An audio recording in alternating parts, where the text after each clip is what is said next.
What's up, everybody? I know it's been like a year. Things got busy, got a new job, so hadn't had time to do the podcast. But we're back for a new episode in a new year. I'm here with Nafis Ricks, Philadelphia native, currently a doctoral student at Tennessee State University. You are a graduate of Johnson County Community College, where you were a member of the men's basketball team. And with Johnson County, you went on to win a National Junior College Association National Championship. You were also the National Player of the Year and was named as a first-team All-American. After Johnson Community College, you went on to play at Missouri State, where you graduated from as a member of the Missouri State men's basketball team. Under Conzo Martin, you went on to lead the Missouri Bears to a conference championship, I believe, in the Missouri Valley Conference. Is that correct? Mm-hmm. Yes, sir. And then after that, you went on to play professionally in Finland, Brazil, before joining Coach Martin's staff as a graduate assistant at UC Berkeley and Mizzou. And I believe when you were at UC Berkeley, that's when I first met you, because my uncle knows Coach Martin. And so he would come out to visit me and we'd go to some games. So I met you then. And of course, we ended up at Mizzou around the same time, because I went back from a postdoc when you were coming in, I believe. So it seemed like I was following y'all around wherever y'all went. For sure. The synergy. Right, right. So can you tell me just about your upbringing, with sports, and just like what sports kind of gave to you throughout your life? Yeah, great question. And thanks for having me on. I think for me, as I started to mature at an early age, I was exposed to basketball, football, soccer, swimming, and tennis court, because in a radius of my neighborhood, we had access. During that time, my father would put us, make us play every sport just to keep us busy. But he also involved us in tennis, where to the point where it's like I was obsessed with it. I love the competitiveness and things of that nature. But basketball was really something that I took to. The reason why basketball was so prominent for me, because it was competitive, but it also allowed me to express myself. And I think basketball, really, you get that face-to-face interaction, and everybody can do it. It's a basketball court on every hoop in Philadelphia and things of that nature. So that's kind of what got me started. Like, just them two sports was really my main two sports that I loved and things of that nature. And I wish I would have kept playing tennis. Okay.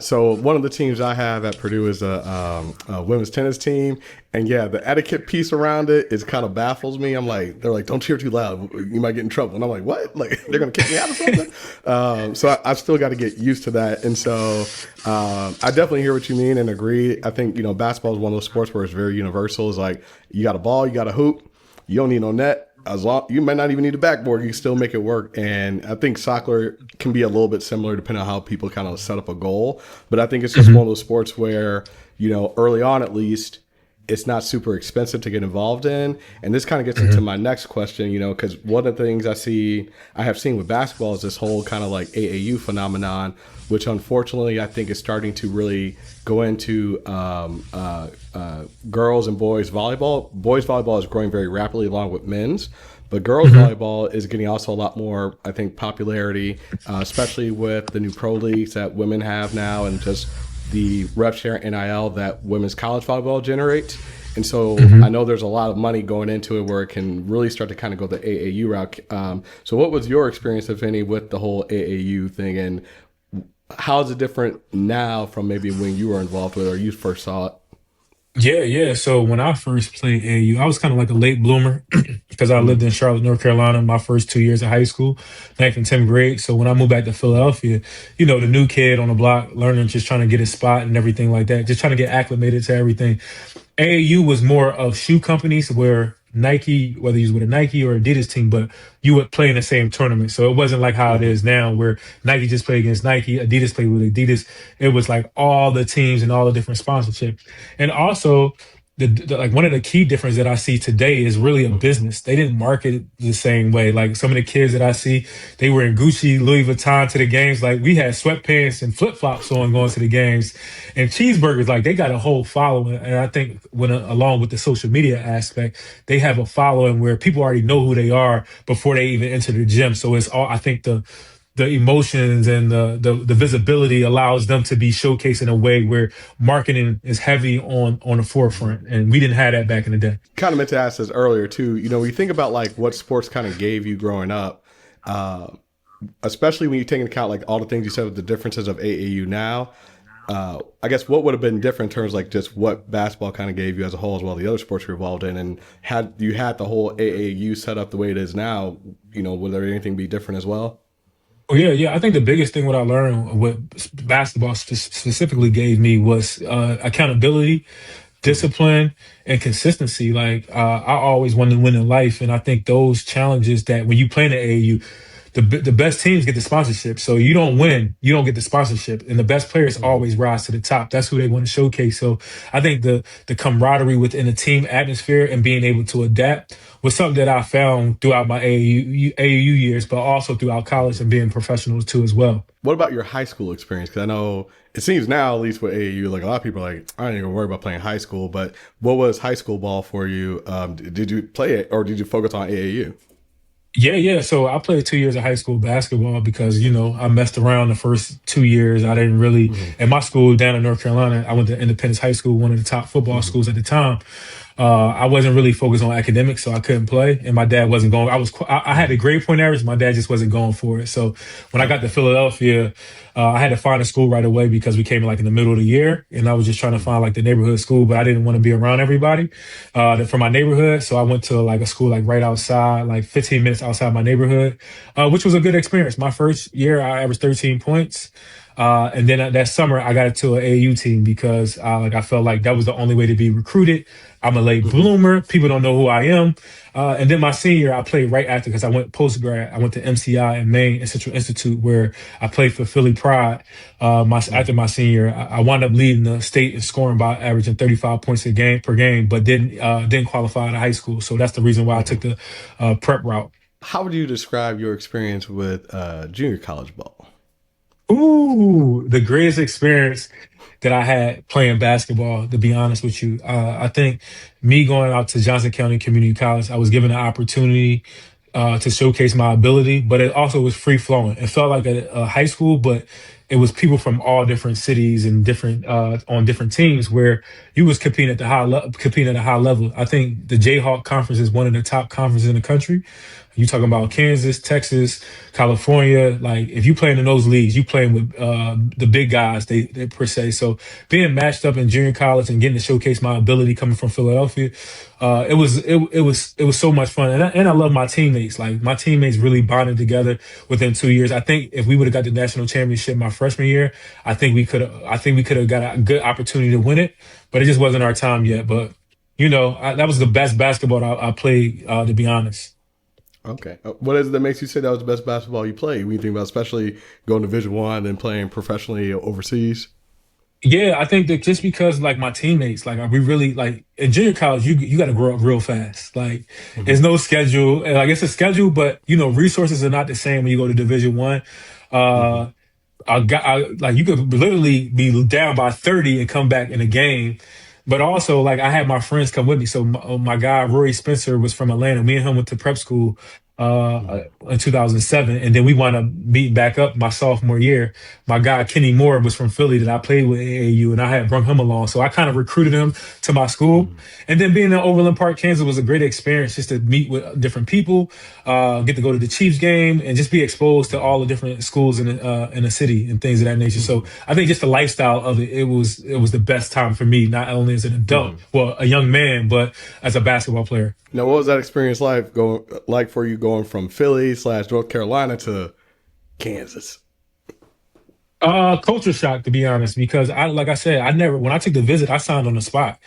Mm-hmm. The only reason why I signed on the spot because one of my friends from Philly, he played at Johnson County named Todd McCoy, and then he graduated and went to Indiana State. So I know if I could play with him, at least I can get to the Missouri Valley Conference. But it was Mm-hmm. definitely a shock. I never been around a predominantly white institution like that, as far as college, but also like I never lived in the dorms. All my 4 years, I never got the dorm life because we had apartments didn't have anything associated with campus. So it was really like we had to find a way to get to campus. We had to Mm-hmm. pay our own bills and we had roommates. So it was just like I had to grow up really, really fast, but it was fun because I had autonomy. Mm-hmm. Okay, because I know it can definitely be culture shock. Because I know the Philly area is super diverse.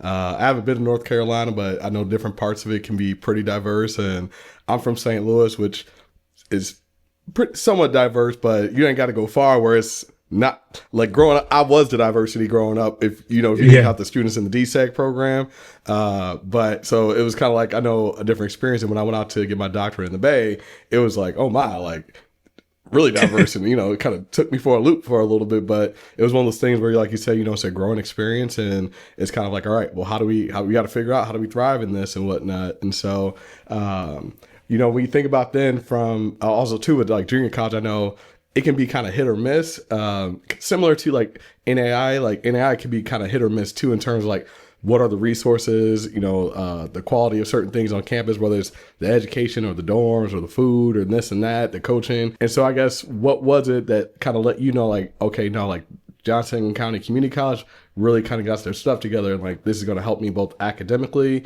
as a person as well as a basketball player. So Johnson County, I'm gonna say my journey in junior college compared to other junior college, Johnson County is probably better than some four-year universities. So Johnson County has at least 20,000 students that commute back and forth. So they don't have dorms. So you talking about a big campus, and they didn't really care about sports. So I knew that academic was a big part of their curriculum, but let alone like in our games, whether we was winning or not, we had fans, but 20,000 strong wasn't in the arena. So for me, how I even got there, like even when I was going through my like classes when I first got there, it's like you have to take this, you have to take this. They were real strict on like structure, which helped me out in the long run because a lot of my credits were able to transfer over when I got to Missouri State, and some of them didn't because they just didn't follow in a general studies guideline and things of that nature. But man, I knew right away like how they like when I took the visit, my coach was like, well, you got to go to admissions. I'm like, I'm not signing yet. Like, I didn't have no clue of signing, but the way he approached it, it was so professional. It was like kind of like a no brainer. I know, like, I think Kansas of all states really does have like their junior colleges like together when it comes to like the sports and academics. Cause I know Coffeyville Community College, there's another one, Hutchinson, like everybody I know that went to Coffeyville, except for like one person went to the NFL. Like, I'm not even kidding about that. Like, Wow. they had it like that together. Like it was, you go maybe there, then you can go D1 and then you went to the league. I mean, Wow. my high school was like, my high school, our district was 4 high schools, and I don't care who it was. If they went to Coffeyville, it was like, okay, so you going to the league, huh? And it's like, probably, yeah. Wow. And I didn't even realize they had that kind of like recognition with football because it was a small town and all I was focused on basketball. They always had top athletes for basketball too as well. What was that transition like going from junior college to Missouri Valley Conference, Missouri State? I still like to call them Southwest Missouri State just because I'm petty like that, but I give them their props right now. Missouri State, they moved up to, was it FBS now I know for football, but what was that transition like for you? I'm gonna be frank with you. I gotta use this word. It was hell. It was hell. Coach Conzo Martin, like one of the best human beings and I was very particular on like my visits to like university. So I told myself, like when I left Johnson County under Coach Jeffers, that I want to play for a black coach. So all my visits was for black coaches. Coach Conzo Martin at Missouri State. Derek Jeter was at the time at UW Milwaukee. North Texas, Johnny Jones. And my last school, where did I go? I can't think of my last school, but it'll come to me. But I was very adamant of playing for a black coach. And the reason why I needed to be around a black coach because I needed an example of my father and my grandfather who raised me. And I needed that because I needed to be able to look at a man in their eyes and like, when he tell me something, I could take authority, but it's in a loving way. So when I got there, I'm thinking like, oh, I'm the #1 JUCO player in the country. Like it's going to be easy in a sense, like I can play basketball, but didn't realize that Division I is just not just, oh, you just think you're going to shoot basketball. Like you got to do conditioning. You got to do weight training. You have class. You got to try to have a social life. And I didn't know the rigors in my lifestyle, meaning like I didn't have a regiment. I didn't have a structure. So I struggled. Like my first year there, I came off the bench. I came off the bench like #1 junior college player. Our senior, he was 5th year. He was destroying me, like guarding me full court. And at the time, I was kind of like a combo guard in junior college. And then I made the shift to point guard full time. I didn't know what to expect because I didn't know. I never had that responsibility. And Coach Martin, the one thing that he did for me though, he was honest. Like all through the recruiting process, he said, "You're gonna have to earn it." He never cursed at me. He always came at me in a respectful way. For I felt like I was disrespecting myself by not letting him down, but letting myself down coming from Philadelphia, going to the Midwest, to Missouri State. And at the time, the year before, the team wasn't that good. So I'm like, oh, I could just come in here and play, average like 12 to 15 points, get an opportunity to go to the league. Now, I think he really instilled discipline in me. And he preached that the same way how you live your life is the same way how you're going to play on the basketball court. So I took that to heart. But it was hell my first year. Like I really struggled mentally. I wasn't there. Like I said, I almost dropped out of college because I was just carrying a whole lot of trauma from back at home, losing my brother to gun violence, losing my cousin to gun violence, losing 100 friends to gun violence. So all those things playing, mixed in with my own stuff, I couldn't really like get focused the way I needed to be. And if you don't mind me asking, what is it that helped you cope with that trauma? Man, getting a psychologist at the time. Like, so during the season, I struggled. Like, so even like before practice and after practice, they used to make me do like get on the treadmill before practice and after practice to try to get my body in shape. And how I would cope with that, I used to really like just cry in my room, like just cry and just be upset. But when I asked for like when I finally broke down when I was about to leave, I told Coach Conzo, I was like, "Yo, I need some help." So the one thing that he did, he's like, "Well, we're gonna get you some help." It wasn't no judgment. I didn't feel pressured.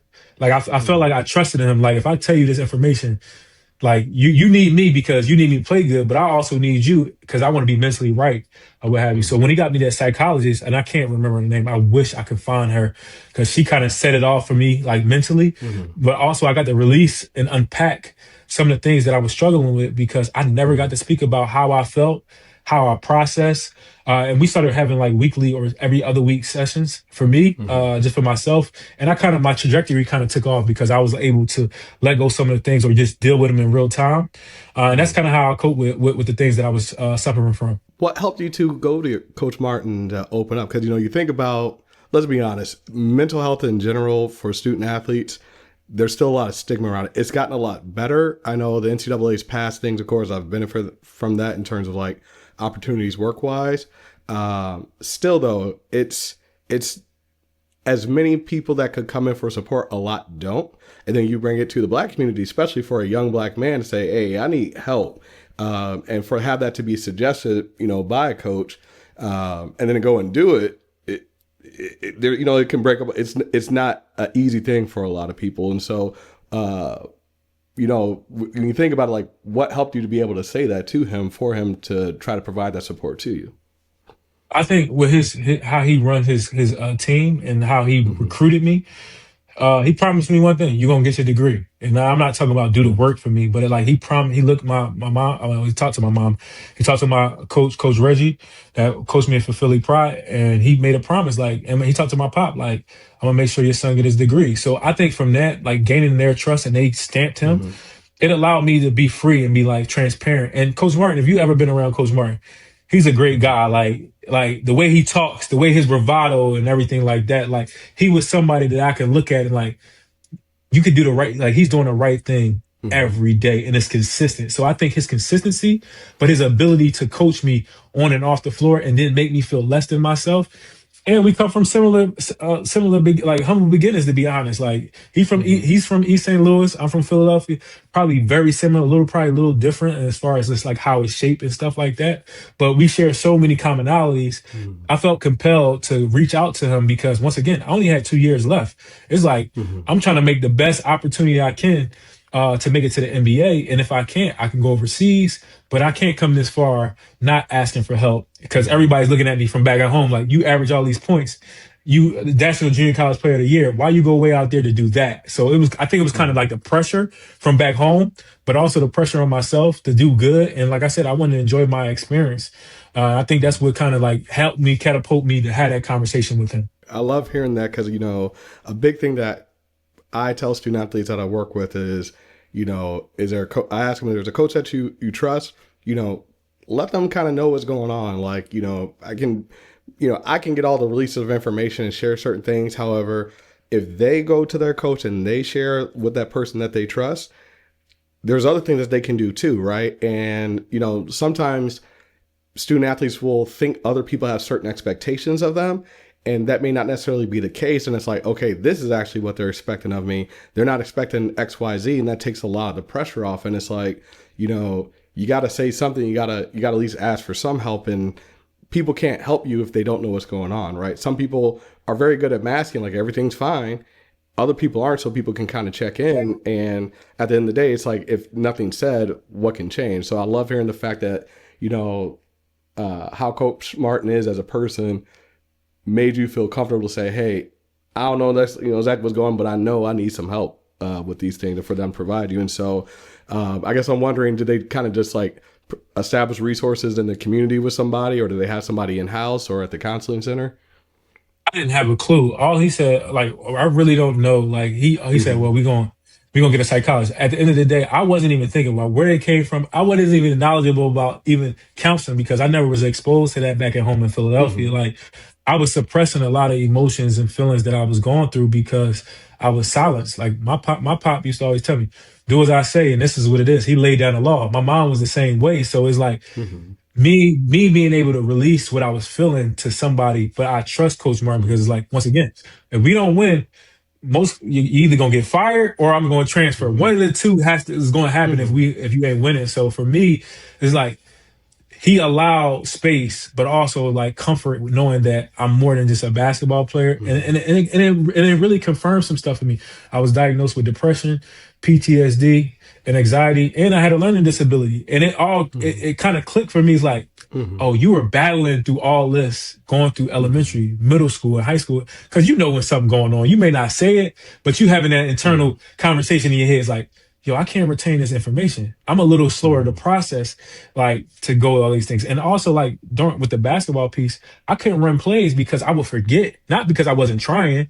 Like I would go blank because I'm a visual learner. So Coach Martin, put me in a spot where you needed me to be and let me run through the plays. And that's how I kind of knew that like in order to be the point guard, to lead and be an extension of the coach, I got to get this help.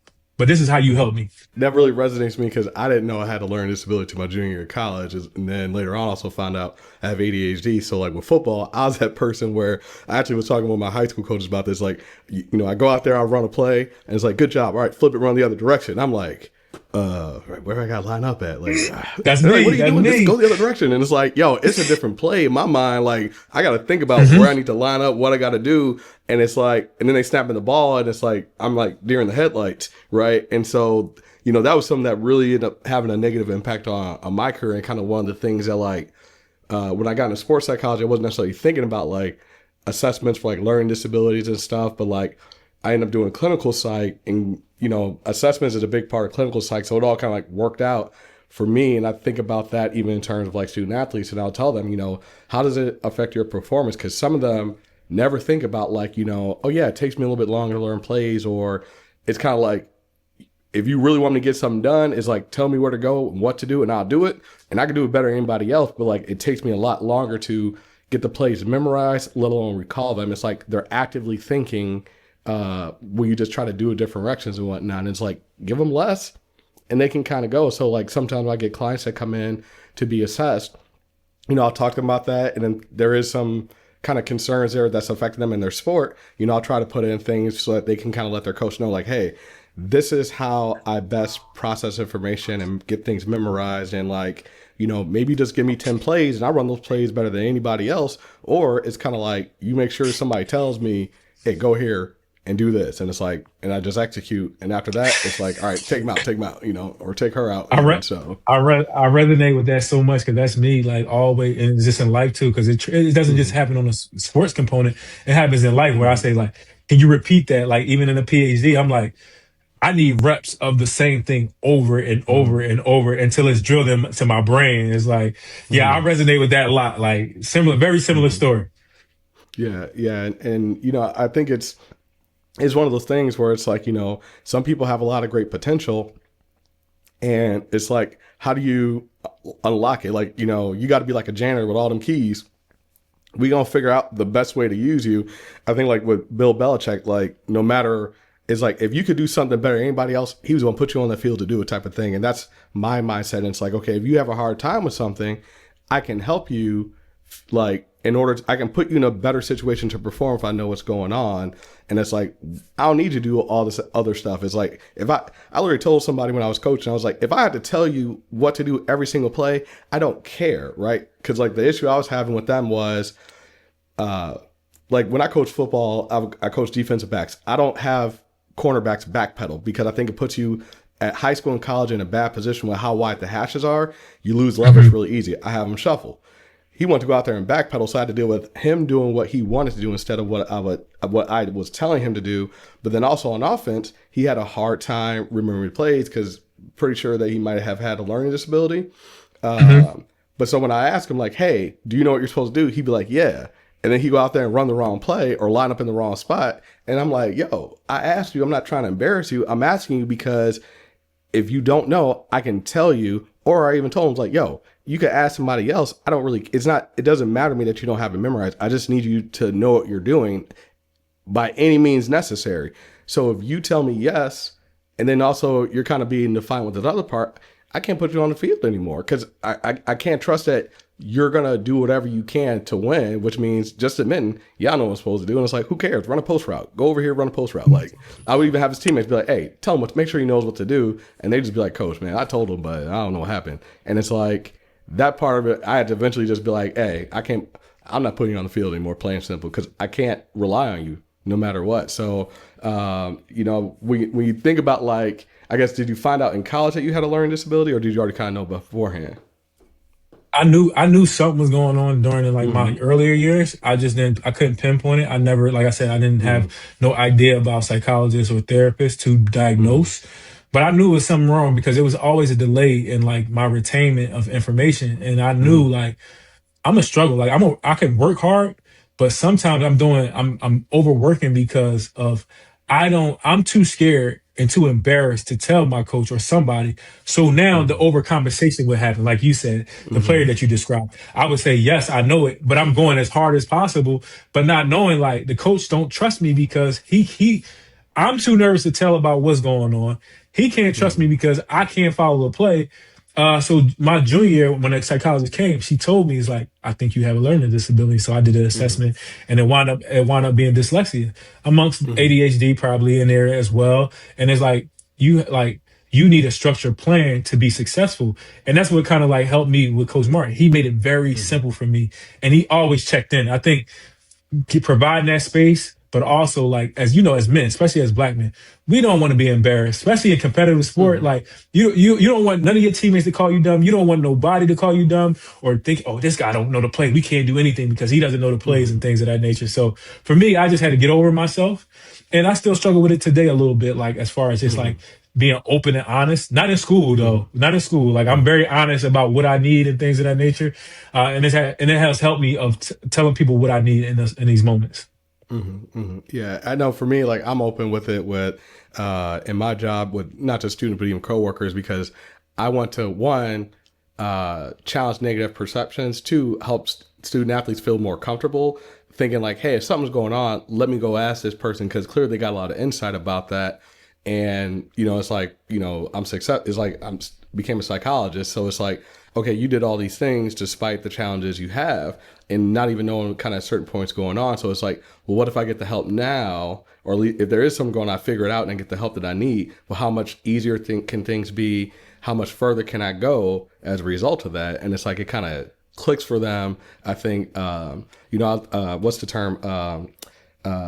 It's a stereotype threat, right? It's like, well, if you're open about it, then you don't, like you said, when we start overcompensating, then we're working so hard because we're not asking for help. And then we end up making those stereotypes that we're worried about people having against us true in some way, or, ends up being confirmation bias for them unintentionally because we don't ask for help. We're struggling, we're falling behind. And it's kind of like, oh, okay, well, I don't want to make the stereotype seem real in some way.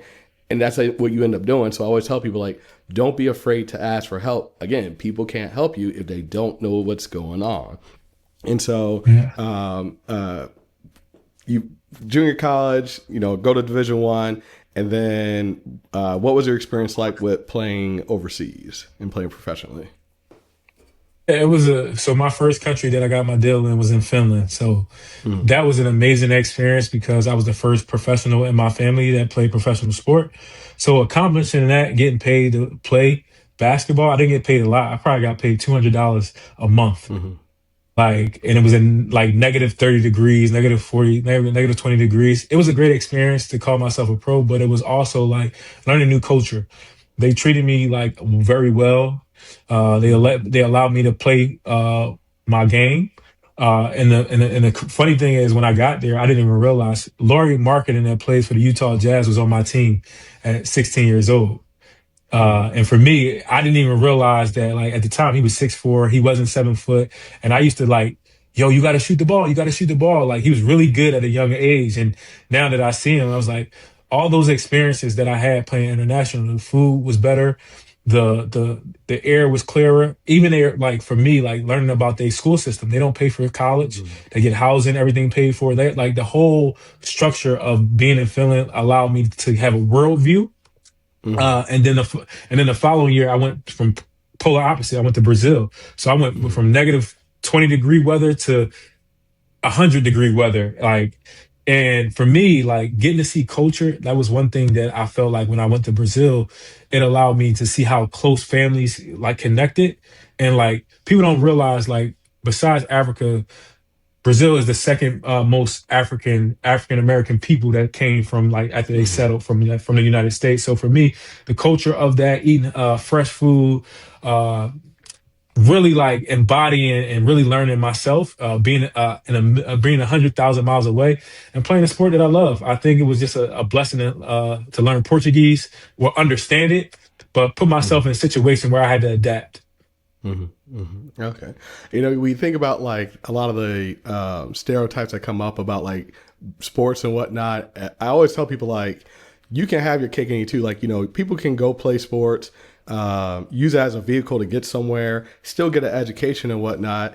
Even if they go pro, there's ways that they can kind of use that to kind of propel themselves back in some way into like getting other things, setting themselves up for life, as long as they are thinking about that and have a plan. And so here you are, you go junior college, Division I, get your degrees, then you go overseas, play professionally, and then you kind of with that, see the world. Then you come back and we're going to not to fast forward too far, but like now you're getting your doctorate, and so it's kind of like just this train. Like, did you ever think that playing basketball would just put you on the path in any way that it did whatsoever? No, I think no. I was just talking about this yesterday to someone. I'm like, I didn't plan on getting a doctorate, let alone Mm-hmm. becoming a counseling psychologist.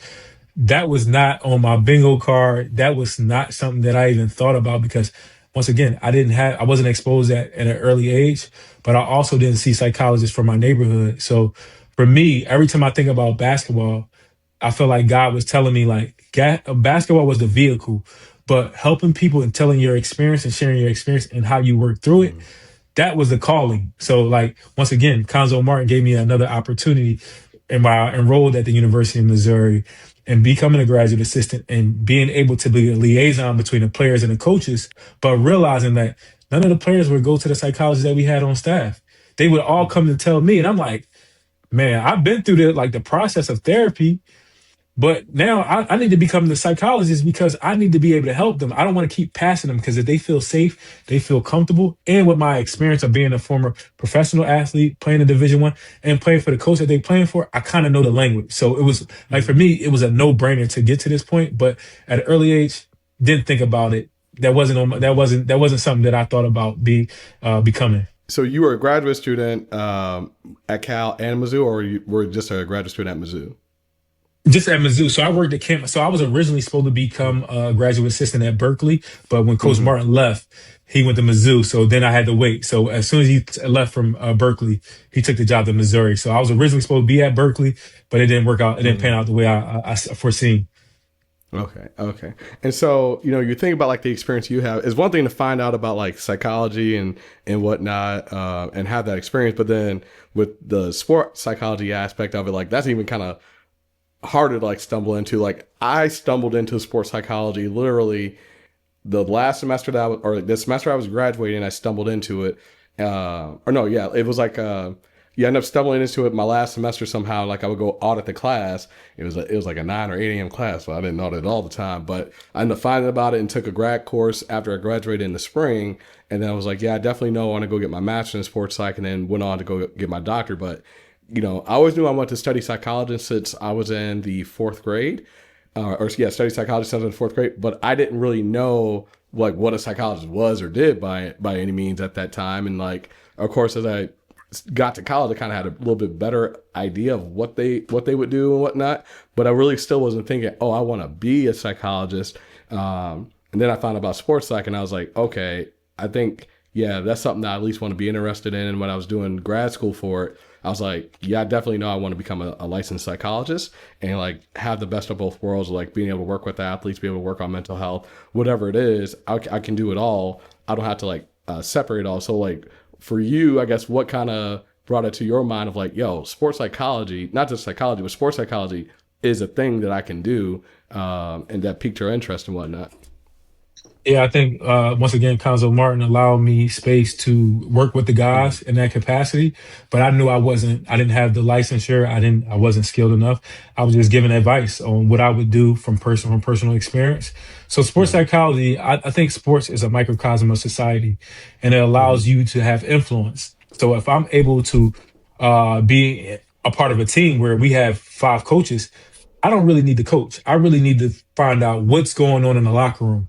How can we maximize and help these guys get to where they need to go, but also be a pulse in the locker room. So coaches, hey, we might can't get on that guy the way we want to, but it's another way that we need to enter this space because he probably can't take that chatter at this moment, but it's another way that Mm-hmm. we kind of should enter that room. So when I got exposed to the sports psychology on campus and a mental performance coach, we had like Mizzou, being at Mizzou, we had a whole team. So for me, it was like I could do this job. Like it doesn't.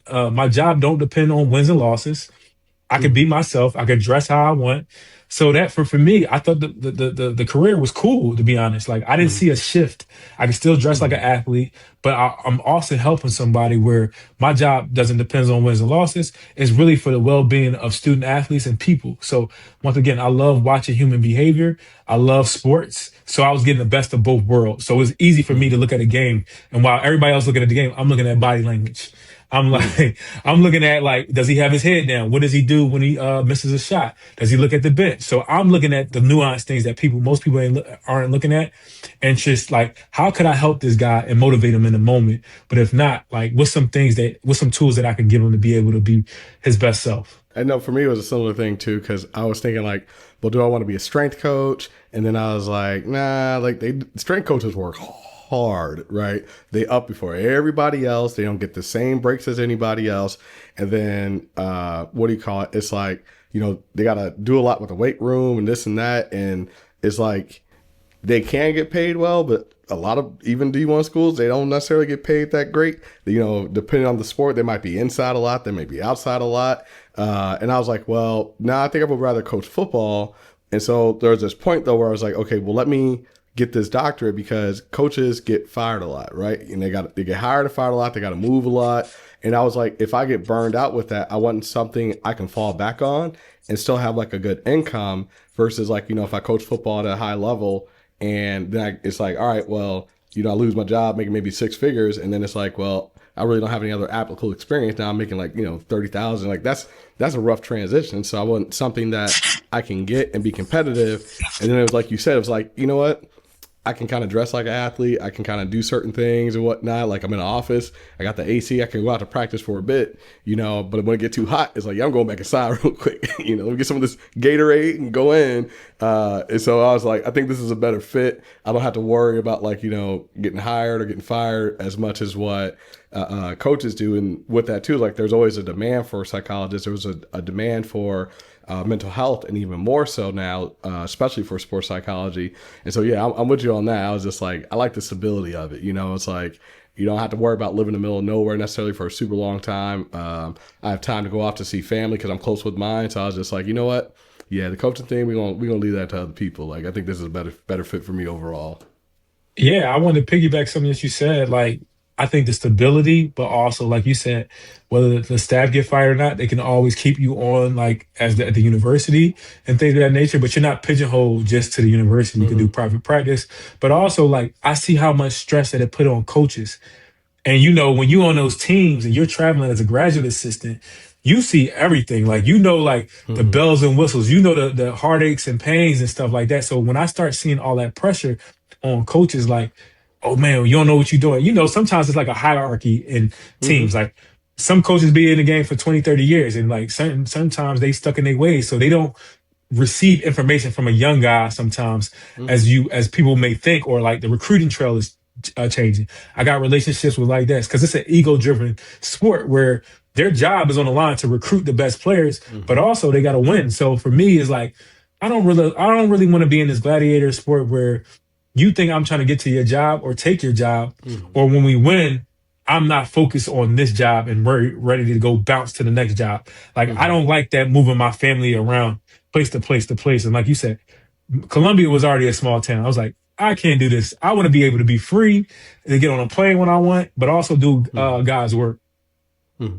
Yeah, no, I definitely can relate to that. And I think, like, you touched on this earlier when you were talking about it, like having an impact on people. I think there's so many ways that coaches can have a great impact on people. And it's like, well, there's a different way that I have an impact on people in my work, right? And so the thing I appreciate is, it's being able to help people kind of recognize like the opportunity they have and take advantage of it. Because I look at it as like sports as an opportunity where you can. I don't care about going pro at all. It's like if you're able to get a degree for free or at very reduced cost, you can literally change the path of your lineage very easily, right? Because now you go get like one of my good friends. He was on my podcast when I first had a couple years ago now, so I took a year off working on it. But he was on. I was talking with him about the fact that it's like he got his degree in exercise science. We let him get his first salary job after he got laid off working for an automotive plant, like doing car parts, and then he loved that job. And then fast forward now, he works for like a national car dealership chain, making six figures and whatnot, right? And he's the first in his family to go to college, let alone graduate with a degree. And like his initial degree doesn't have anything to do necessarily with sales or cars at all. Like he got a degree in exercise science. At the end of the day, that first salary job, the reason he got it was he was the only person who applied for the position that had a 4-year degree, period. Wow. Even though he was working with transitional youth. So for people that don't know, that is for young adults who have transitioned out of foster care. So they don't have family support, right? So it's like, well, we need to try to provide some type of support so they're not getting caught up in like the juvenile system or anything like that. They've aged out of foster care. So he was working with them and he loved the work that he was doing with them, and then, end up transitioning on for different reasons, different opportunities. But, that hit exercise science had nothing to do with working with transitional youth, right? Same Mm, thing with working with cars. However, he had a 4-year degree, and what that degree showed was he can show up and do the things he needs to do to complete in order to get the degree. Very similar sport. You got to show up, do the stuff you got to do to perform, and then you can move on from there. And so that's a big thing for me, because it's like he'll tell you straight up. He's like, man, if I didn't go to college, it wouldn't be good for people. Probably wouldn't be good for me. I tell you that now. He's like I saw the path. He's like I could get it now, or I could wait and get it in the long run without worrying about stuff. He was like, I ain't gonna get it now, because he's like, I'm pretty sure I could have got away with it, but why risk it? That delayed right. gratification was a real thing for him. So and so, what has the experience been like for you going into psychology / sports psychology?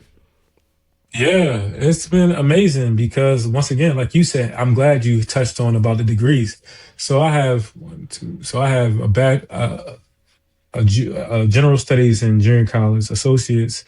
I have a bachelor's in criminology and with a minor in sociology. I have a positive coaching degree from Mizzou. That's 4 degrees. I have the clinical mental health counseling degree at Georgia State and a program called Macy that I double majored at the time. So I have 7 degrees. Well, on my way to 7 degrees, and I never paid for Hmm. any of them. And Hmm. how sports psychology came into the mix and how I feel about it, I feel like I'm still an athlete mentally, and I'm still able to make an impact where I'm not playing and risking my body, my time, but I'm also being a fan and a spectator of this whole ecosystem where mental health is a talking point. So if I say I'm a psychologist or I'm a psychologist in training, everybody wants to pick my brain in the sports sector. So now seeing myself go from player to now a psychologist in training, it allows me so many dope conversations with parents, friends, and it's like, yo, we never seen you in this point, but we seen some, like you telling your story, and it's very impactful. So for me, like seeing my transformation in the sports psychology world, I feel like I might be the only Division I basketball player in the space or a professional athlete that played basketball in sports psychology. I don't know, but I think some, and it's very small in our field about former athletes that's now psychologists, but I love it, man. Like, I just feel like I analyze the game totally different from when I played. And it allows me to help out players who are going through slumps and things of that nature, because I've been where some of the places that they've been and really like giving them tools and skills to be able to navigate through those spaces. Yeah. And with that, I always ask people when they're getting their doctorate in psychology, I call it the shift. In my program was a very apparent thing with how our program set up, because we had what was called an integrated professional seminar. And so when you apply to the school, you would write a letter about like your biases, like what population do you have your biases about and why. And what they did was they put you in an ethnographic placement with that population. I know they put, when I got my placement, I was like, oh, y'all actually read this letter. Like, what? Like, oh, man. So, and with that, they required you to look at your biases, not just from your perspective, but from that population's perspective, right? As well as other perspectives. And if you couldn't demonstrate that, that's how they weeded you out that particular program. Like, if you can't demonstrate insight and awareness about your biases, where they come from, and how they can negatively impact people, you shouldn't probably be doing this work. If you end up getting in the field, you're not going to end up getting it through here. And so like, that's how they kind of very much gate kept. But like with that, just learning to think like a psychologist, I don't care where you go to school, there's typically a shift in your thinking at a certain point in time. And like, I always kind of not laugh about it per se, but like you can kind of see, especially like when people come into like their grad program, like in a relationship, you see like that shift, and like they kind of have to let their partner go, because they're like, yeah, my partner got some problematic views, and like I like that cognitive dissonance isn't there anymore. Or maybe it's stuff with certain other relationships where they kind of like let people go because they're like, yo, like the things they doing aren't okay. And so for you, has that shift occurred in your journey? What has been like for you to go through that? It's being a second year doctoral student, doctoral candidate. It has shifted me in so many ways. When I started to where I'm at now, I'm not the same person. And that is from an analytical standpoint of my thought process. Being able to explain why and how did you get there on a daily basis, on when we're presenting, having data to back support what we're saying. So you can have a belief, but you got to have some type of research or data to back up what you're saying, or it doesn't land. So for me, I have experience where my friends would tell me, yo, I feel like I'm being interrogated. And I feel bad. I feel bad because I'm not even thinking, because it's so normal of my everyday of being in school. This is how we have to answer the questions. Like, it feels like an interrogation, and you got to come up with an answer that's logical, but with the data and research. So I got to tone myself down at times where I'm overly like, let me take my psychology hat off, or let me dub myself down of like, yo, I'm not in class right now. Why am I interrogating my friends like that? But I'm just trying to get more in depth. So yes, I have shifted. My brain has shifted how I think about things. And I think it helps me lead with more empathy. Like, you don't really know what's under the hood until you start asking the questions, but also gaining the skills to be able to see and recognize patterns and things that people exhibit, because you can't judge a book by its cover. Just because it looks good on the outside, or they may present this, they might be masking. It might be so many other things that they don't even have the words to articulate what they feeling, but we just passing judgment. So yes, I have shifted completely. I'm not the same. I don't think I'm ever going to be the same. And it's always going to be like that. But I love it though. I think it made me a better person. Yeah. No, I've even some of my friends have commented to me about it, because it's like, it's just become so like natural and innate for me. And like, they'll be like, man, you'll say something, and it'll be like, oh, okay. And then fast forward, it kind of clicks for them, like, oh, that's what he meant or he was asking, like, maybe they didn't kind of see it. But like for me, I tell people, it's like, I'm not interrogating you. I'm trying to understand what you're saying and what you mean, right? Like, it's for me, it's like, well, you said this thing, is that what you mean? I don't want to interpret or make an assumption. I want to know concretely, yes, this is what you meant, right? Because some people aren't aware of how they speak. They're like, it's, maybe they're processing out loud, whatever it is, but like what they're saying isn't, there's like a meta communication in there. And I just want to make sure that that's what you meant, right? Because if it's not, cool, like, I'm not going to assume. I'm going to ask you to clarify. And like, because I want to understand, because like for me, I don't like being misunderstood, right? Whether people are doing it intentionally or unintentionally. So it's like, I want to know, like, if you tell me why your favorite color blue, I might have some follow-up questions to really just understand why that is. And it's like, I'm not judging or anything like that. And usually people feel pretty comfortable talking to me about it. But yeah, it's like a thing. It's like, you try sometimes not to do it. And it's like, oh, what do you mean by that? And it's like, it's like, my friends will tease me about it. I think the big thing they tease me about is because I always say two or more things can be true. And so they'd be like, okay, Shannon Sharp. And I'm like, yo, chill out. I'm like, two things can't be true. Can they not? Right.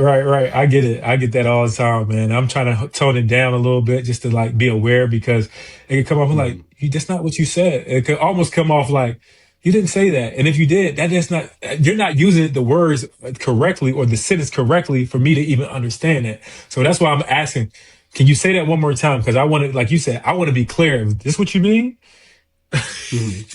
Yeah. And I know for me, it's definitely foster a lot of like deeper relationships with folks. And people will like, what's nice is it's like, my friends who kind of would maybe reach out because like they maybe been struggling with something, but just like knowing me for as long as they have and kind of like knowing how like like seeing that shift in my thinking and just having the experience of interacting with me after that shift is kind of like for them, their kind of like internal monologue changing the way they kind of talk to themselves or think about things.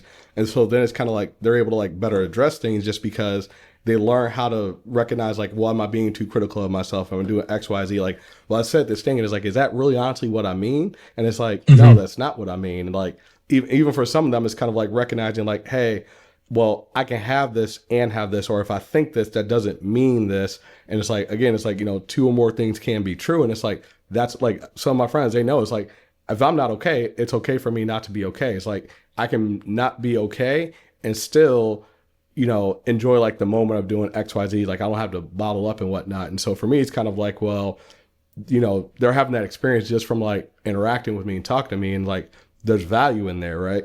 And for them, it's kind of like letting them, like they kind of even realize like, yes, I can reach out for help. Like it's not a bad thing, right? I'm not going to be judged by it. Like they also kind of have a better idea of like, well, what a judgment is. Because sometimes people are like, well, I feel judged. And I was like, well, what did I say that made you feel judged? Like, did I say anything that was judging? And they're like, a lot of people, what I realize this is like, a lot of people don't know the difference between a judgment and being judgmental by any means, right? They think they're the same. And it's like, well, no, actually they're not. And then like what I, even with clients, I talk to them about that and they kind of recognize like, oh, okay. Like sometimes we can have judgments about things and that's not the same thing as being judgmental. And like that kind of clicks for them. They're like, oh, I don't need to be judgmental of myself even. And that just goes a long way for them. And so, your program, you're in your second year of programming, your program is 3 years of coursework, then internship, correct? Yep. Okay. Yep. What has, you think about like the first year, second year, just doing this work, because, it's kind of like you recognize certain things and then you kind of go into it. Just what has that experience like of actually sitting down with clients and being kind of like that support that you had when you were in college? It's really fulfilling, to be honest. It's like, it's kind of like a surreal moment, to be honest, because it's like my clients come back and they tell me about their experience with therapy and like how much has it helped them. And like I said, at the early stage of becoming a psychologist, you judge yourself so hard. Like, am I doing this right? When I go into supervision, am I nervous about talking about like I didn't do this correctly, but not knowing that all the things that happen to you, this is your like kind of like practice and it's not your license. So you have an obligation to respect the license of someone else, but also like you're in training. So for me, it's fulfilling, but it's also like, once again, I never seen myself in this position. But I'm happy that my clients come back and they feel open and they feel compelled to speak about the things that they're experiencing. But also, I'm able to help them, like I said, navigate, also give them tools and, just continue to learn and grow in this space so I can be of service. Because, as a psychologist, from your standpoint and from all of us, like we want to do less harm as possible. And that's for me, like that's one of the main goals, and making sure that people feel safe when they enter my space or build some type of capacity to be able to feel safe whenever they feel compelled to. But overall, like I can't complain on like the opportunity that I have been given at Tennessee State University. Again, that's so powerful for a lot of things that you say. It's like to have the experience of you played at the junior college level, right? Had a lot of success. Go on to play Division I, right? Have success there. Go on to play professionally. Have that experience. Have that success, and then kind of go into like somewhat of the coaching route for a bit, and then go on to go to grad school and be in the process of getting your doctorate. Where there's a way in which that gives you so much buy-in innately, like right off the door, because as a kid say on TikTok, ball, right? And it's like, like you have certain experience that they probably won't have. Maybe they just go Division I, but it's like, I've been to get it out the mud, so you would say, to, top of the top and everything in between. And it's like, whether it's coaches, parents, players themselves, it's like that does get a certain level of buy-in. And then, because a lot of times people think it's like all like roses and stuff. They don't see the hard times, and we don't have to go into depth about those with people, and also kind of sharing with people like, hey, well, if I went through this, it can help. Like, and that's even the whole point of why I do the podcast. It's like when people talk about their experiences, someone sees it. It's like, I'm going through that. Let me pay attention to what they did. Maybe that'll work for me. Maybe it doesn't. At least I have an idea of what to do, right? And I can reflect on like, yeah, that definitely worked for me. It's like, nope, that would be terrible if I did that. And they go a different route. They at least thought about something maybe they wouldn't have thought about. Even if they did, it's kind of like they kind of got to information and see like, well, what made this person like what steered wrong in their situation? How does that maybe relate to me? How can I, correct course in some way, right? Again, that's kind of the reason why I share like about my experiences, because I played NAIA football, transferred to Division I, ended up being academically ineligible because again I didn't know how to learn disability, right? And then it's like, okay, I ended up getting assessed for free somehow. Found that out, shifted my grades. I always loved school and I was used to like, I'll take a class, fail it, take it again, get an A. I'm used to that. So failing didn't really bother me. Fast forward, go to grad school, really killing it. Again, also have the support if I need it to have a better understanding of what's going on and just continue that process. So when clients come in, because a lot of the training I have in like psych and everything else, I'm kind of quick to spot and be like, you might want to get assessed for like a learning disability. You might want to get assessed for ADHD. And then kind of like, lo and behold, they'll be like, how'd you know? And I'm like, well, certain things that you said, and then my clinical understanding of certain things, my assessment experience, that kind of helped me know. So now they can get what they need a lot sooner. And then from there, maybe they're just in a better situation overall. It's like, I'm not stressed because of academics, right? I got to do all these study hall hours because I know what's going on. I have the support. It's less mental effort. As a result of that, their grades are better. That means that they have more time to take care of themselves, and they're not, that stress isn't even carrying over to their sport and affecting their sport, just because even if they're performing fine to a degree in terms of like understanding plays, if we're tired and stressed, we don't have that energy for our sport. And so it makes it easier in just so many different domains of life. And so with all that you've learned about psychology and sports psychology, what do you know now that you wish you could have known then that maybe would like put you in different place? Like, where do you think it would be if you would have known about some of the things you know and had some of the tools that you have now? The biggest thing, I would have got assessed in high school and I would have been qualified. I think I would have went to Division I right off the jump. I don't know if I would have been ready, but I think that would have confirmed or affirmed a lot of things that I was feeling. But I think it would have it would allow me a clearer mind to be able to perform at a higher level. And like I said, I would be able to tell my story from a different lens. I don't know if I would be a psychologist at that point because the trajectory would have changed. And who's to say, like, me averaging 35 points per game in the state of Pennsylvania and Philadelphia in the city is like, that's a big, big deal. So it's like the sky would have been a limit for me if I had grades and things of that nature. So if I would have known what I know, I would have got assessed early to be able to get qualified, meaning like I would have had extra support and things of that nature. I wouldn't worry about like trying to kill myself of like, I can't retain information. They would have gave me extra time and things of that nature. And I would have used it to my advantage in a way where it made sense to me. A lot of stuff didn't make sense to me. And like I said, it would take me a long time to even like figure out what I needed to do to be successful in the class and things of that nature. Even in school, I can share this with you. Like right now, I got my accommodations full fledged and I'm using them all. Like I use them now. Like I'm like, I wish I had that back in high school. I wish I had that in junior college. I wish I had a Division I. Like, but now I definitely use all my accommodations as a student that's with a learning disability. So like my trajectory, like how you said, like you have a learning disability, we can speak to different systems and things of that nature, but different things, and people can come to us because we kind of seen some of the like the responses. We kind of see the body language may shift when you ask about a subject. So yes, like me being an athlete that's got to this point, former athlete, professional athlete that got to this point, I'm able to be vulnerable in spaces where it's like, look at me. Like I'm not the smartest. I don't try to profess as being a world renowned researcher or psychologist in the making. I'm just trying to do the best that I can with the skills and tools that I've been able to gain throughout these times. When you look at the current landscapes of sports, what do you think is affecting student athletes, let alone professional athletes and youth athletes the most? Selfish adults that want the money and not being fair about the circumstances and the infrastructure or how this thing was built.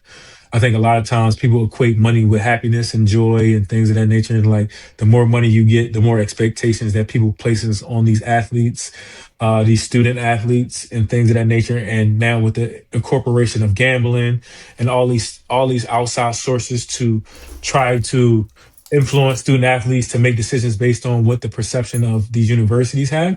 I think it hurts the game in a sense because with the NIL, everybody's blaming a student athlete. Like, well, why they keep transferring?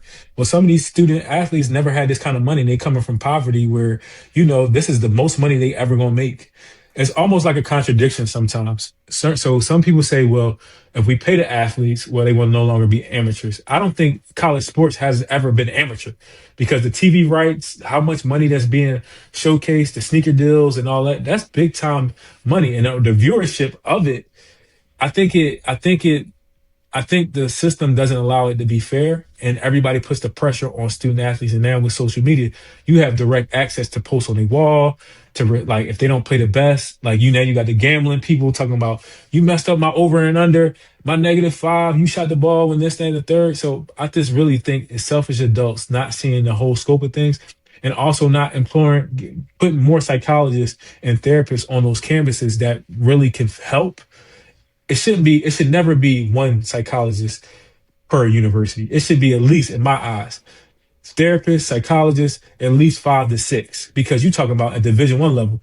That's a lot of teams. And some of my friends that has this in the game that psychologists at university, they are stretched thin. It's like, it's not enough manpower to do all of this work because all these athletes have something different. So for me, it's just like, making sure these adults understand like these are human beings that have feelings, emotions, they have a special talents, but we got to stop putting the money first and stop thinking the money is going to the driver of everything when it pertains to mental health. That makes a lot of sense because like, I know with the stuff around gambling, like there's been some research on like student athletes being harassed more as a result of that, right? Because you can gamble for not just the games or anything, like how many free throws are going to make, how many shots are they going to take with like their left hand and whatnot. And so it's crazy. And then you have like the rev share part of it, right? Where it's, let's be honest, like with the rev share, some of these folks are making more than their coaches make. And then with that, it's like, well, how are they treated by coaches and whatnot? Because, some people have the mindset of, well, I'm paying you. So then it's kind of like you're disposable at that point in time, unfortunately. And so you see a lot of different things. And I definitely agree with terms of like, you got to have the right amount of resources on campus so that, people are getting what they need. And I think as more and more people see the value of it, like that'll kind of take care of itself. You'll see like that return on investment kind of part of it. And so I think, I'm excited for certain things with the field itself, but also I am worried with like some of the landscape around both professional, collegiate, and even high school sports. I know there's kind of stuff coming up around high school sports and, name and likeness and whatnot, and them being able to kind of, I guess, go out and do certain things and be paid or even kind of get the equivalent of some type of rev share in some instances with certain states. So, all these things on top of like the social media end up impacting, I think, a young person's mental health, let alone anybody's mental health, because in this day and age, people have access to you in a way they never did before, right? Through so many means. It's like, I can call you, I can text you, I can FaceTime you, I can Instagram you, Snapchat, TikTok, it's keep going. It's like, then you throw in AI and it's like, yo, I didn't even say that. I didn't even do it. It's so many things that can, I think, impact a person's overall well-being, and it's hard to have boundaries around those things. And when they're tied into making some money with like NIL, it's like, okay, well, I gotta do this and I gotta do that, so people think, so that they can kind of have something to set themselves up. As much as there are things I don't like, there is certain things that I do appreciate, which is you got a lot of student athletes who are coming out, maybe a lot of poverty they grew up in, and they're going to come out and have like a good chunk of change to set themselves up and be comfortable with that transition from college, right? And again, kind of shift like their path for their families going forward, because it's like, I can get a good job. I also have this kind of rainy day fund to tap into where I don't really have to struggle like, people in my family had to before. And it's like, that's great. Save the money, invest it.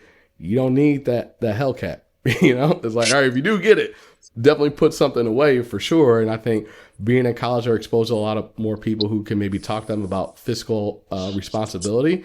Because contrary to belief, these Division I schools actually do provide a lot of resources about those things.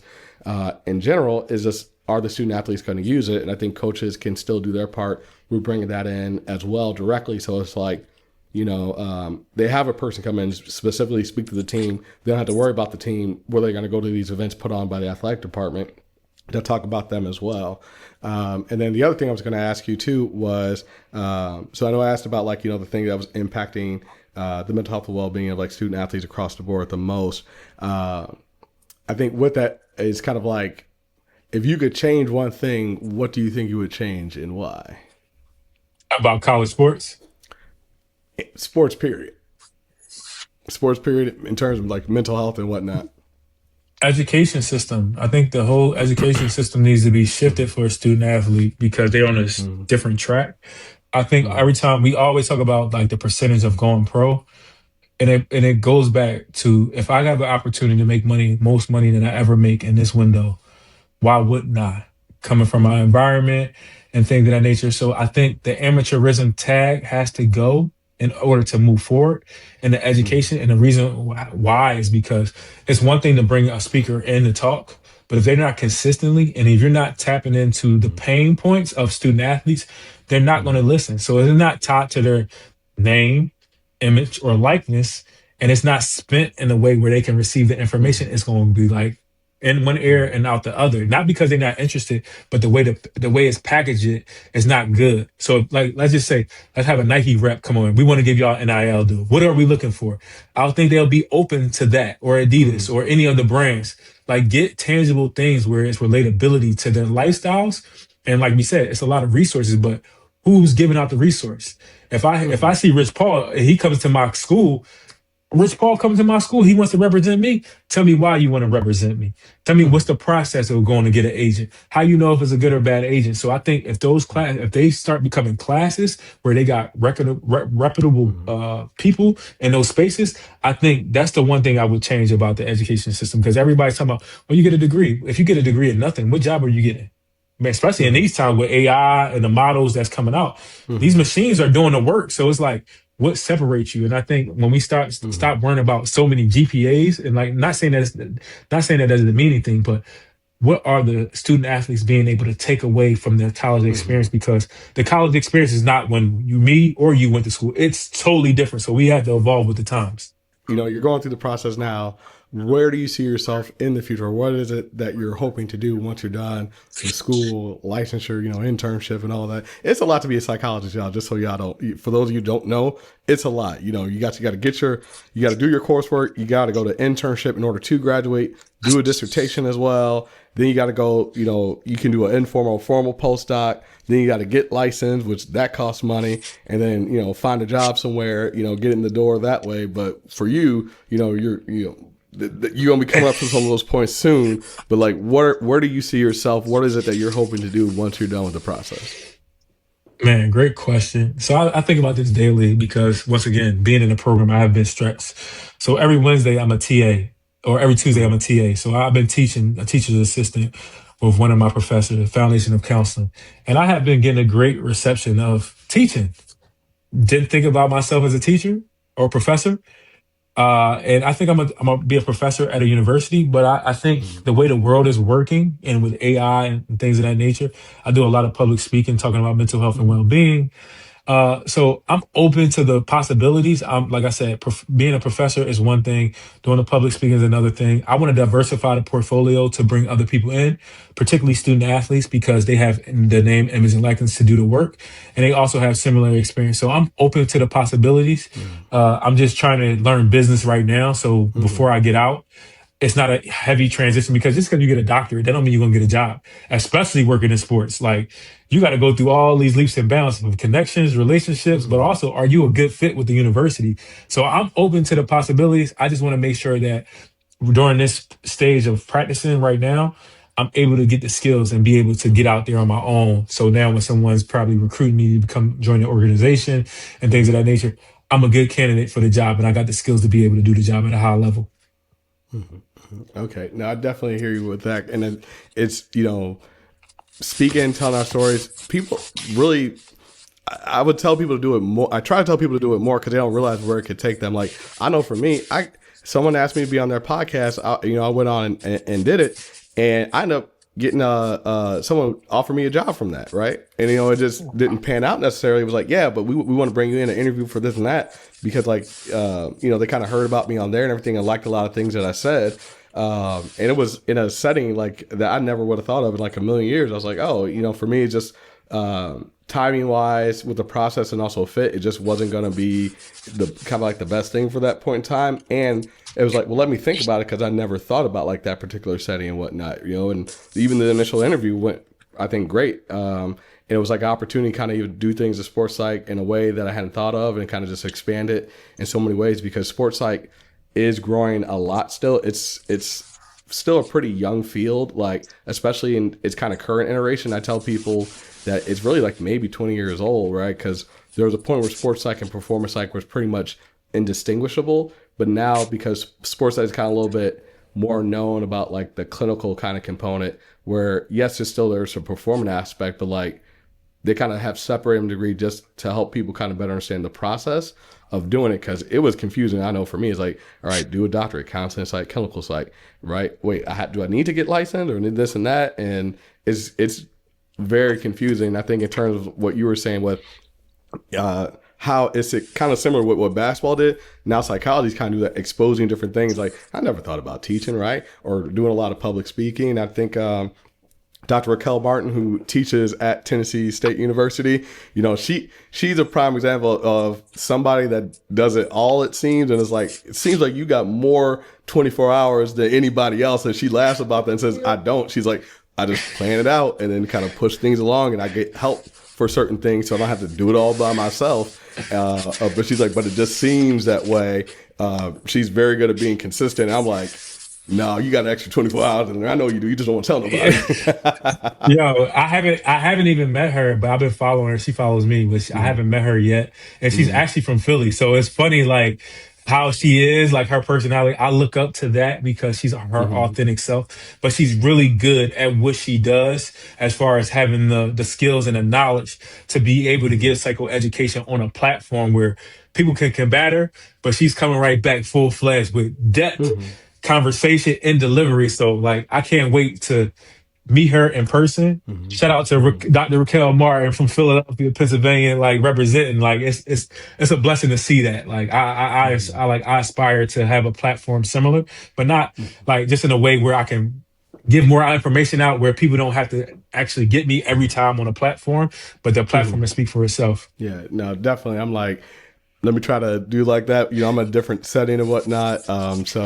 Again, also, I don't have the extra 24 hours that she has because I know she has it. But she's the one for, honestly, I'm going to say this. I can see her being the president of APA within the next 5-10 years. I don't know how often they do it, but I could see her doing it because, you from Philly, one of my homeboys from Philly, and people from Philly seem to just kind of have the gift of gab more often than not. Is like they could talk you into buying a car that don't work. Like they could just they smooth with it, right? They use the word John, which is a noun that means pretty much anything, and I'm like, you're basically just saying noun, like when they say John, and they laugh at me when I say it, but it's funny. It's just crazy to me, but I think for her, like, she definitely can do that because I think she does a lot with promoting mental health, let alone Black mental health, and kind of breaking down stereotypes. And again, I tell people all the time, it's like, you can try on different things, and if you don't like it, cool. You don't like it, but at least you honestly know that because you tried it. And then with that too, you might stumble into something else that you really enjoy. Because again, with me, I stumbled into sports psychology, to be honest, and it's opened up a lot of doors in different ways that just work really well for me. And I think, again, that's one of the reasons why I end up being glad that I definitely did my doctorate. There are a lot of great master level clinicians, whether they do sports psych work or not. Also with that too, there's certain things that I got with the process of getting a doctorate that it's like I didn't really think about, and it just, again, it's allowed me to have opportunities I wouldn't have imagined, wouldn't even thought of. And the same thing I think with people, again, telling their story, talking about their experiences, I even think about like, oh, okay, not a lot of people necessarily like watch my podcast or listen to it or necessarily, see a lot of the stuff that I say on social media at times and whatnot. But then I kind of also take a think about it. It's like, well, am I making that a comparison to something else, to somebody else necessarily? Because like, well, if 500 people listen to what I said, like Ryan Clark had something posted recently and I made a comment on it. It was like 169 people liked it, right? And there's something I saw people were like, imagine 169 people in the same room with you right now. It's like, how uncomfortable would it get very quickly? Like, because it's so tight. And I was like, oh yeah, that makes a lot of sense, right? Like 160 people, and of that 160, maybe 5 of them had a really big impact on, and how does that impact their relationships with other people, right? And it kind of goes off of there, and it's like, so don't discount whether it's like one person, whether it's a million people, again, for anyone, it's like, tell your story, tell your truth and whatnot. And kind of with that too, like learn how to express yourself when telling your truth. You don't know what the impact you have. And especially, if you're in this field or trying to get into this field, you don't know, again, what kind of doors it can unlock for you with that. And so I know I've had you for, we've almost a little past an hour now. I guess, is there anything that you would love to share or discuss, or something that's really important to you on the podcast? Yeah, so first I want to say thank you for having me on the podcast. This has been very fulfilling and authentic, like getting more comfortable with public speaking, even though I'm like, did a TED Talk, I did a couple of things and spoke at the SEC Leadership Conference and things of that nature. I'm just appreciative to be on this podcast with you as well. But I want to leave like with people who are trying to enter the field of sports psychology or just psychology in general. I think the one biggest thing is that put yourself out there, but don't be afraid to fail. Particularly when you talk about Black students who are trying to get in space, we all kind of know each other or know of each other. You might not met someone personally, but it's not a lot of us. So I think that increase of representation and having more diversity within the field, do not be afraid to ask for help. And one thing I want to stress to people who are getting in the field as well, don't hit people up and ask them, can I get a piece of your time? Do your homework on that person. Go look at their podcast. Don't just be like, can I get 15? That's redundant. People don't want to hear that. Like, it's great that you admire that person, you want information, but really do your homework to really like, I looked at your podcast and you said some things. I want to see if I can, some more stuff. I want to ask you a couple questions about that. I think that's a better way to get inside. But like I said, it's not one particular way to get into this space. Be your authentic self and don't be afraid to fail. That's the biggest thing that I want to leave people with. And anybody who's trying to get in the field, like I feel like I'm a mentor in this space now. I'm doing it for so long now. If y'all need any help or guidance, please, I guess, tap into my social media at Nafis Ricks, the number 2. Just hit me in my DM and ask, like, I'll connect you with people in the field, but also like, I don't want this to be harder than what it has to be. Like, everybody doesn't have to go through the hazing process of learning how to get a doctorate. Like, I don't gatekeep because I don't think it's my responsibility to gatekeep. I want to give free game at all times, and I want to make sure people are equipped to be in this field and do great work. So that's what I will leave with everybody. Okay. Okay. I love that. And I appreciate that because that reminded me, it's like, I'll get emails at times and I'm like, yo, some of y'all are emailing at the busiest time, the beginning of the semester, and maybe like it can vary, but sometimes like towards the end is the busiest time for clinicians at work, especially in college settings. And so when you send these emails and stuff, it's like, understand, it's like, that's another thing that I'm like, and it's like, no, I got to write these notes. I got to drop what I'm doing because of a crisis. And so like, be mindful of like, the slower periods, winter break, summer, that's probably the best time to really ask a lot of questions. But the middle of the semester, I'm gonna be honest, is like, yes, I've seen your emails and I haven't responded to them because to read it, try to answer it, do this and that, go back and forth, is like, that's time I could be doing work. And then also I got to be mindful of myself, my own personal time, because I can tend to bring a lot of stuff from work into my personal time where I'm, what was it, a couple weeks ago, I was at work from 7 to 7. I didn't have to be. I just was. And I was like, okay, yeah, I'm going to do this thing. Now I'm done with it. Go home. And it's like, so it's like, where does it start or stop? I got to be mindful of that for myself. And so that's why when I get those emails, I'm like, I'll do it later. And then I have ADHD, y'all, so I'll be forgetting to do it. If I say I'm going to do it later, it's like, I ain't going to do it. I'm being well. ADHD. That's what I'm sticking with. So, but again, I appreciate you coming on. I'll definitely add your Instagram on here. Are there any other places that people can find you? YouTube, TikTok, anything else? Yeah, TikTok. What's my TikTok? Let me look at my TikTok. It should be the same thing. But Facebook, Nafis Ricks is the same thing. I try to keep a uniformity so people can follow me and find me. Yeah, Nafis.Ricks2 is on the same thing on TikTok as well. And like I said, I try to be as authentic as much as possible. And I don't try to, like, when you see me, like the piggyback last thing off you said, if you want to meet these people, go to the conferences and really go pull up on them face to face. So they have time there where they can just be themselves. Now, they don't be all in their face, but just like if they having speaking and stuff like that, just go up to them. Hey, how you doing? My name's such and such, and move around. Appreciate you for coming on and doing this.